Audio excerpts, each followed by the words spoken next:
back to another Wicked Wednesdays. Today I will be doing another special effects look for you guys. I will be doing a sewn lips tutorial, which is perfect for Halloween, which is only a couple of months away now, guys. So if you'd like to see how it's done, keep watching. So for today's look, you will need a needle and thread. You technically don't need the needle, but I just like to add it to the look. So you also need some blood. I have the Ben Nye thick blood. You could use just liquid blood or some red colouring of some kind just to make where the stitches have gone through look more irritated.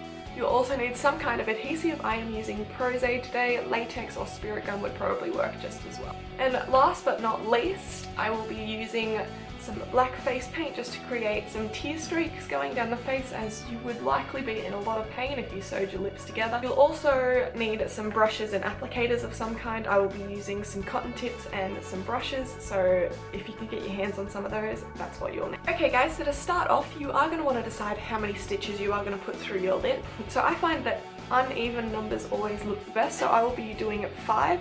You can do them as close or as spaced apart as you'd like, but I just feel like 5 is probably the best option. You'll probably also need a mirror of some kind with this, guys. I apologise of how grubby that looked. I did not realise how dirty my mirror was until just then. And just a friendly reminder, I will not be able to talk as soon as I start to stitch my lips together, so I will voice over. So just remember when doing this look that once you have got the stitches on your mouth, depending on how tight you have them, you will not be able to really talk, so it is not a practical look if you are going to be going to parties or something like that. You will be able to like eat and put straws through, but talking will probably be a little bit restricted. But other than that, it should have quite a gruesome effect. So to start off, I'm just going to be taking my Prozade and a cotton tip and just dabbing some all over my mouth.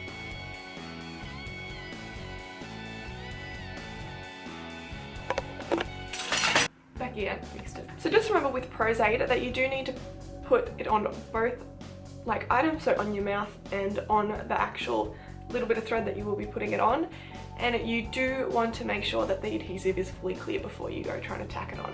So I will apologise, I probably will be looking down at my mirror to complete this part, so I will try and keep it in focus for you guys. And if you do feel like that it's probably not going to stick, you can just apply another coat of Prozade over the top and just let that dry. I do apologise for my horribly chapped lips. It's winter and it's not doing me any favours. So now I'm just going to let that dry and then I'll show you the next step.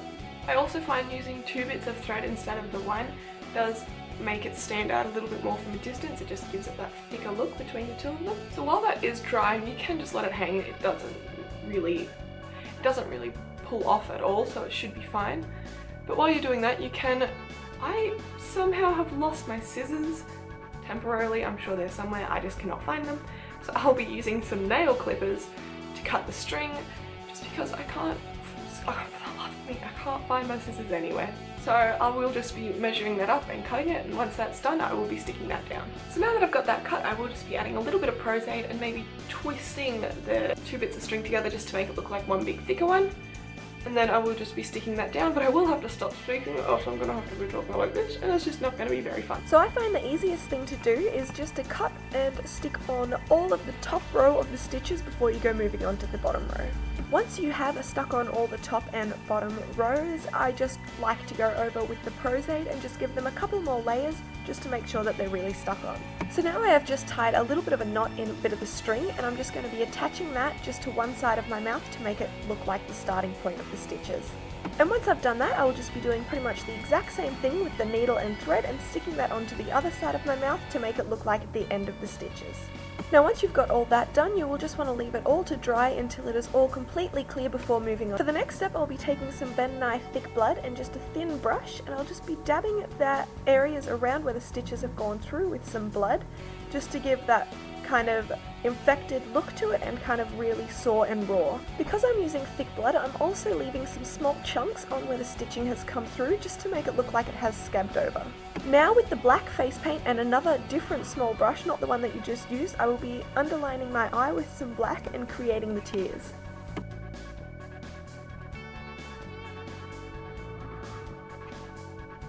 Now quickly before the black is going to dry, I just smudge it across my face like you would if you were crying with mascara on, and then reapplying some tear lines down it. So there you go guys, that is the finished look. Just a friendly reminder, you do have a needle hanging off your face, so just be wary of that at all times. Just remember that Prozade is a pretty strong adhesive, so you don't have to worry about it falling off as long as you're reasonably gentle. Well there you go guys, that is the finished look. I hope you enjoyed watching this tutorial as much as I did doing it for you. Don't forget to subscribe and like this video. And don't forget to leave any other suggestions for tutorials you'd like to see me do in the comment section below. Bye! And literally my favourite part of this is pulling them off. Because it is such a little amount of Prozade, you can really just pull off the little tacky bits. But I find the funnest way is just going. They're quite stuck on. You can really pull them about.